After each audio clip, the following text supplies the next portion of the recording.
안녕하세요. 김강균 변호사입니다. 오늘은 레버리지 매매와 주택임대차 해제 조건부 임대차 권한에 대해 살펴보겠습니다. 주택 매매를 하면서 매매 자금이 부족한 경우 전세를 끼고 매수하는 경우가 있습니다. 보통 레버리지 매매라고 표현하기도 하는데 매수인이 매매 계약금을 지급한 상태에서 임차인을 찾아 임대차 계약을 체결한 후 임대차 보증금을 받아 매매 대금으로 지급하는 형태가 됩니다. 즉 매매 계약을 체결하면서 매도인은 매수인에게 임대차를 체결할 수 있는 권한을 부여하게 되고 이러한 권한에 기초하여 매수인이 임대차 계약을 체결하게 되는 것입니다. 그런데 임대차 계약에 뿌린 매매 계약에 문제가 생기면 어떻게 될까요? 아래 사안은 임차인이 대항력 등을 갖추었음에도 보호를 받지 못한 사건입니다. 우선 사실관계를 살펴봅니다. 소의 1위 경기용인군 소재 두 필지 지상에 그의 처인 소의 2등의 명의로 건축허가를 받아 3층 다세대 주택 2개 동을 신축하여 1993년 8월 27일경 준공. 원고는 소의 일에 대하여 금 1억 원의 대여금 채권이 있어 1992-12경 그 변제에 가름하여 당시 건축 중이던 위 다세대 주택 중 2세대, 즉 이 사건 주택 및 가동 301호를 대물 변제받기로 약정하였고 이에 따라 이 사건 주택에 관하여 1994년 1월 20일 위 소의 이 명의로 소유권 보존 등기가 격려됨과 아울러 원고 명의의 소유권 이전. 원고는 위 다세대 주택이 준공된 후 그 명의로 이전 등기를 격려하기 전인 1993년 10월 13일 이 사건 주택 및 가동 301호를 소의 섬에게 대금 1억 원에 매도하면서 계약금 100만 원은 계약 당일에, 잔금 9,900만 원은 같은 해 10일, 15호에 소유권 이전 등기와 성환으로 지급받기로 약정하고 위계약 당일 계약금 100만 원을 수령하고 먼저 이 사건 주택 등을 위 소의 섬에게 명도하여 준 사실. 소의 3은 같은 해 12일, 12경 이 사건 주택을 피고에게 기간에 정함이 없이 전세금 1,800만 원의 전세를 놓으려 하였는데 피고가 위 소의 3의 권리 등의 의문을 표시하자 이에 원고는 위 소의 3의 요청에 따라 위 소의 2 및 소의 3과의 순차 매매 계약에 따라 이 사건 주택이 준공될 때까지는 위 소의 3이 전세를 놓아도 이의가 없다는 뜻을 표명하는 한편 위 소의 2와의 사이에서는 위 소의 3이 이 사건 주택의 전세와 관련한 모든 책임을 지기로 약정한 사실. 피고는 위 소의 3과의 사이에서 이 사건 주택에 관한 전세 계약을 체결하고 같은 해 12 전세금 1,800만 원을 위 소의 3에게 지급하고 이 사건 주택에 입주한 다음 같은 달 15 그 전세계약서에 확정일자를 부여받는 한편 같은 달 22 주민등록을 마쳤으나 그 전세권을 등기하지는 아니한 사실.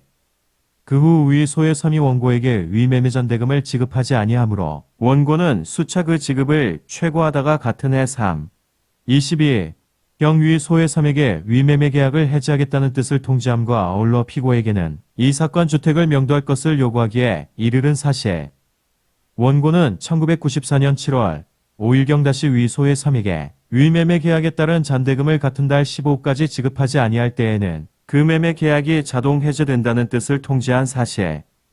사실관계를 단순화하면 원고가 소의 섬에게 주택을 매도하고 잔금을 지급받지 못한 상태에서 임대차 권한을 부여하였고 소의 섬이 피고에게 주택을 임대차하였는데 주택 매수인 소의 섬이 매매 잔금을 지급하지 않아서 매매 계약이 해제되었고 이에 원고가 피고를 상대로 명도소송을 제기한 사건입니다. 우선 원심의 판단을 살펴봅니다.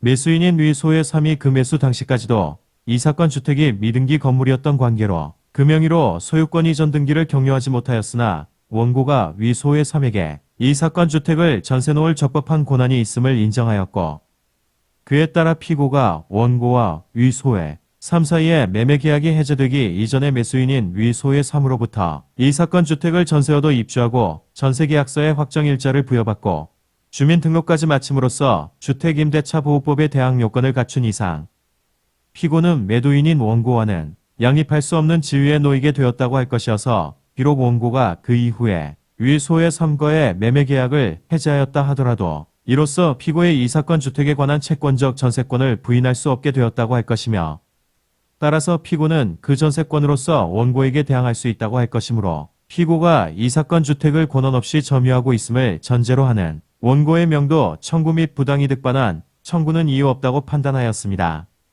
그러나 대법원의 판단은 달랐습니다.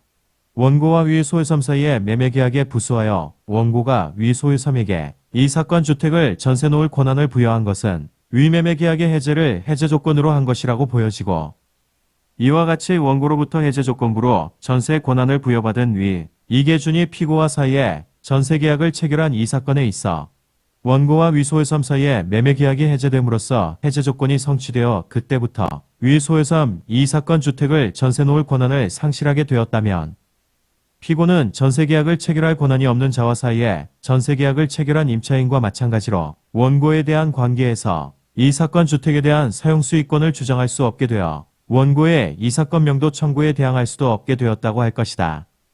이러한 법리는 피고가 이 사건 주택에 입주하고 주민등록까지 마쳐 주택임대차 보호법상의 대항 요건을 구비하였거나 전세계약서에 확정일자를 부여받았다고 하더라도 마찬가지이다. 그럼에도 불구하고 원심이 원고와 위 소유섬 사이에 매매계약이 해제되었다고 하더라도 피고는 채권적 전세권으로서 원고에 대하여 대항할 수 있다고 판단하여 원고의 이 사건 명도 청구 및 부당이 득반한 청구를 기각한 것은 원고가 위 소유섬에게 이 사건 주택에 관하여 전세계약을 체결할 권한을 부여하기로 하는 약정을 잘못 해석하여 결과적으로 주택임대차 보호법상의 대항력의 법리를 오해한 것이라고 하지 아니할 수 없다. 이 점을 지적하는 취지가 포함된 논지는 이유 있다. 고 판시하였습니다.